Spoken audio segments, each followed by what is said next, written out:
आज हम तेलंगाना स्टेट हैदराबाद का ये क्लास 6 हिंदी क्लास 6 बुक का नाम है बाल बसंत।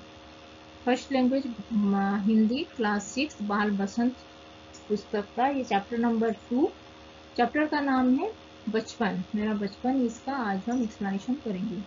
इससे पहले वो साथी हाथ बढ़ाना, इसका जो हिंदी कविता साहिर लुधियानवी जी के द्वारा लिखा गया था, उसको उसका हो चुका है जब तो तेलंगाना स्टेट हिंदी क्लास 6 में जो प्लेलिस्ट में वहाँ पे अपलोड हुआ है चैप्टर नंबर 1। आज हम क्लास में ये चैप्टर नंबर 2 बचपन का ये करेंगे। तो मैं तुम्हें अपने बचपन की ओर ले जाऊंगी। यहाँ पे जो लेखिका है ना, वो अपने कहानी, उनका जो बचपन में जो गुजरा था उनके साथ, वो यहाँ पे लिखे हैं, जो उनका बायोग्राफी। मैं तुमसे कुछ इतनी बड़ी हूँ कि तुम्हारी दादी भी हो सकती हूँ। मतलब वो इतनी बड़ी हो चुकी थी, जो यहाँ पे स्टूडेंट लोगों की दादी भी उसके उसी एज की हो चुकी है अभी। तुम्हारी नानी भी हो सकती हूँ, बड़ी बुआ भी, और बड़ी मौसी भी। परिवार में तुम्हें मुझे सभी लोग जीजी कहकर ही पुकारते हैं। जीजी यानी कि बड़ी दीदी। हाँ, मैं इन दिनों कुछ बड़ा बड़ा यानी उम्र में सयाना महसूस करने लगी हूँ। हाँ, मैं इन दिनों में मैं अपने उम्र से भी बहुत बड़ा महसूस, बहुत बड़ा यानी कि उम्र में सयाना, उम्र में बहुत ही सयाना महसूस करने लगी हूँ। शायद इसीलिए कि पिछले शताब्दी में पैदा हुई थी, यानी कि पिछले शताब्दी लास्ट सेंचुरी में पैदा हुई थी, इसीलिए मेरे पहनने ओढ़ने में भी काफ़ी बदलाव आए हैं। तो उनके जो ड्रेसिंग सेंस में भी बहुत बदलाव आ चुका है, क्योंकि वो बहुत ही पुराने शताब्दी, मतलब बहुत ही पहले ज़माने से वो पैदा हो चुकी है। पहले मैं रंग बिरंगे कपड़े पहनती रही हूँ। पहले वो रंग बिरंगे यानी कलरफुल ड्रेस पहनते थे जब वो बचपन में थे। नीला, जामुनी, ग्रे, काला, चॉकलेटी कलर के वो पहनते थे। अब मन कुछ ऐसा करता है कि मैं सिर्फ सफ़ेद ही पहन रही है वो अभी। गहरे नहीं, हल्के हल्के रंग का अभी अभी, क्योंकि उनका उम्र भी बढ़ चुका है, वो दादी नानी की एज की, तभी इसीलिए वो अपना उनका जो ड्रेसिंग सेंस भी चेंज हो चुका है। अभी वो हल्के रंग का यानी कि सफ़ेद रंग का ड्रेस पहन रही है। मैंने पिछले दशकों में तरह तरह के पोशाकें भी, पिछले दशक यानी कि लास्ट मतलब उनके जो ये पिछले दशक में वो अपने दूसरे टाइप के वो पोशाक वो पहनते थे। पहले फ्रॉक पहनते थे, फिर निकर वाकर स्कर्ट पहनने लगे, लहंगे भी पहने थे, गरारे, और अब चूड़ीदार और घेरदार कुर्ते पहन रहे हैं। बचपन में कुछ फ्रॉक तो मुझे अब तक याद है। हल्की नीली और पीली धरी वाली फ्रॉक उनको पसंद था, गोल कलर का, और बाजू पर भी गोल फ्रॉक वाला वो उनको पसंद था। हल्की नीली और पीली धरी वाली फ्रॉक वो पहनते थे। एक हल्के गुलाबी रंग का बारीक चुन्नटों वाला घेरदार फ्रॉक वो पहनते थे। नीचे गुलाबी रंग की फ्रिल वो पहनते थे। उस दिनों फ्रॉक के ऊपर की जेब में रुमाल और बालों में इतराते रंग बिरंगे रिबन का चलन उस टाइम में था। लेमन कलर का बड़े प्लेटों वाला गर्म फ्रॉक वो उस टाइम में जिसके नीचे कर टोकी थी। दो ट्यूनिक भी याद है उनको, वो ट्यूनिक वाला ड्रेस भी उनको याद है। वो एक चॉकलेट कलर का और अंदर की कोटी प्याजी कलर की थी। मतलब वो पर्पल कलर का, प्याज का कलर यानी कि ऑनियन का पर्पल कलर का था। दूसरा ग्रे और उसके साथ सफ़ेद कोट, जो उनका जो ड्रेस सेंस वो यहाँ पे वर्णना कर रहे हैं। मुझे अपने मोजे और स्टॉकिंग भी याद है। बचपन में हमें अपने मोजे खुद धोने पड़ते थे। वो बचपन में वो खुद ही अपना मोजे यानी कि सॉक्स वो धोना उनको पड़ता था। वो नौकर या नौकरानी को नहीं दिए जा सकते थे। इनकी इसकी सख्त उनको मना था। वो नौकर नौकरानी ये सब साफ नहीं करते थे। हम अब बच्चे इतवार की सुबह इसी में लगते थे, और वे धो लेने के बाद अपने अपने जूते पॉलिश भी करके चमकाते थे वो। जो इतवार यानी कि संडे के दिन ये सब उनका काम होता था। वो अपना सभी बचपन की यादें यहाँ पे लिखे हैं। जब जूते कपड़े या ब्रश से रगड़ते या पॉलिश करते थे वो उस पर चमक उभरने लगती थी। सर बार मुझे आज भी बूट पॉलिश करना अच्छा लगता है। हालांकि अब नई नई किस्म के शू आ चुके हैं, मतलब बहुत डिफरेंट टाइप का शूज भी आ चुका है। अभी कहना होगा कि ये पहले से कहीं ज़्यादा आरामदेह है। हमें जब नए जूते मिलती थी उसके साथ ही छालों का इलाज शुरू हो जाता, क्योंकि वो थोड़ा टाइट होता था। वो ये जो कुछ दिन पहनने तक वो शूज में वो ये जो पैर में छाले भी पड़ जाते थे। अब जब कभी लंबी सैर पर निकलते तो अपने पास रुई जरूर रखते, रुई यानी कि कटन रखते थे, वो उसको अंदर घुसा के वो पहनते थे, तभी वो छाले नहीं पड़ते थे। जूता लगा तो रुई मोजे में हो। हमारे यहाँ पे बचपन में तो बहुत फर्क आ चुका है। अभी हर शनिवार को हम ऑलिव ऑयल या कैस्टर ऑयल से पीना पड़ता, ऑलिव ऑयल या कैस्टर ऑयल उनको पीना पड़ता था। यह एक मुश्किल होती थी, क्योंकि शनिचर की सुबह से ही नाक में इसकी गंध आने लगती थी। यानी कि वो शनिवार के दिन ये उनका हमेशा ये एक ऑलिव ऑयल या कैस्टर ऑयल उनको पीना पड़ता था उनका बचपन में। ये उसके बाद का स्टोरी नेक्स्ट पेज में जानेंगे। छोटे शीशे की गिलास जिन पर ठीक खुराक के लिए निशान पड़े रहते, उन्हें देखते ही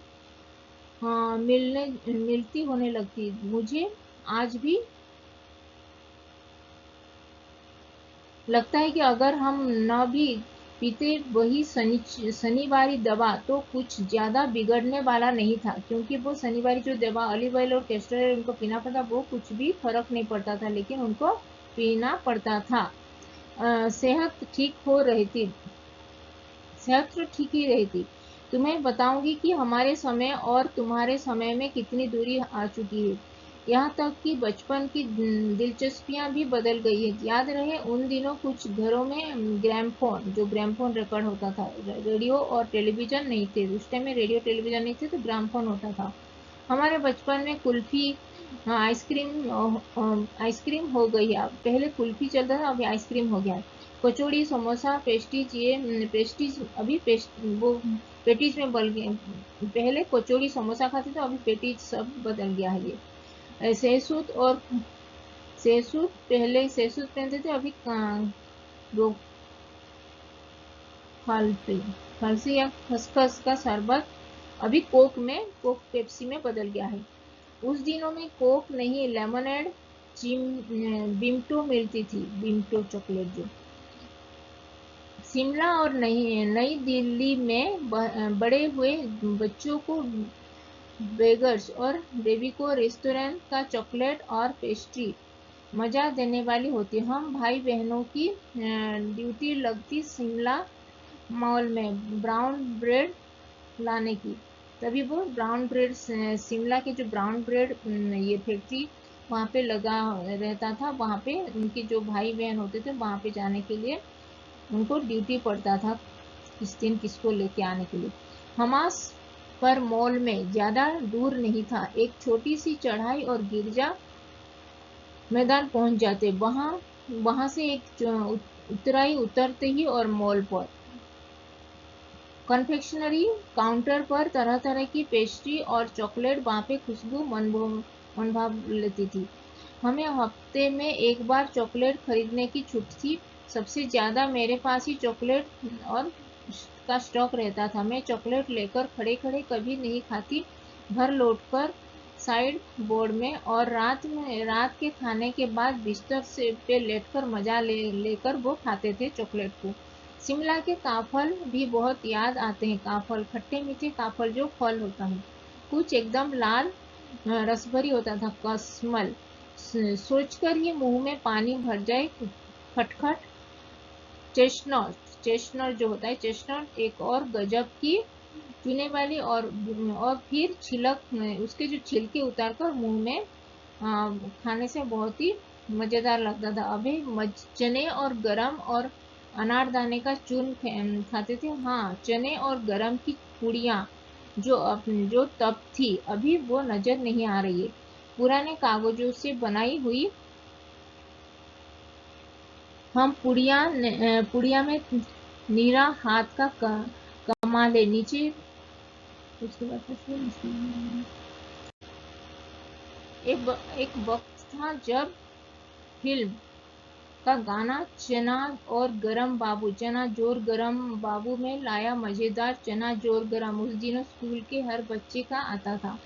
कुछ बच्चे पुड़िया पर तेज मसाला चूरन वाले उसको खाते थे। पूरा गिरजा मैदान घूमने तक यह पुड़िया चलती। एक एक चना पापड़ी मुंह में डालने से और कदम उठाने में एक खास ही लय रफ्तार थी।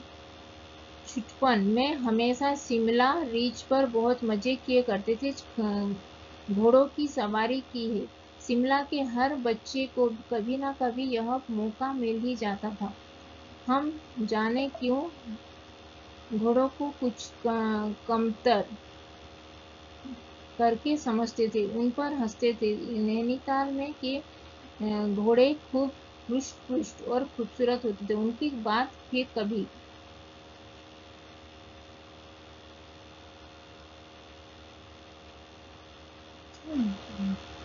हम जाने क्यों घोड़ों को कुछ कमतर करके समझते थे, उन पर हंसते थे। नैनीताल के घोड़े खूब पुष्ट और खूबसूरत होते, उनकी बात फिर कभी करते हैं। शाम को रंग बिरंगे गुब्बारे, सामने जाखू का पहाड़, ऊंचा चर्च की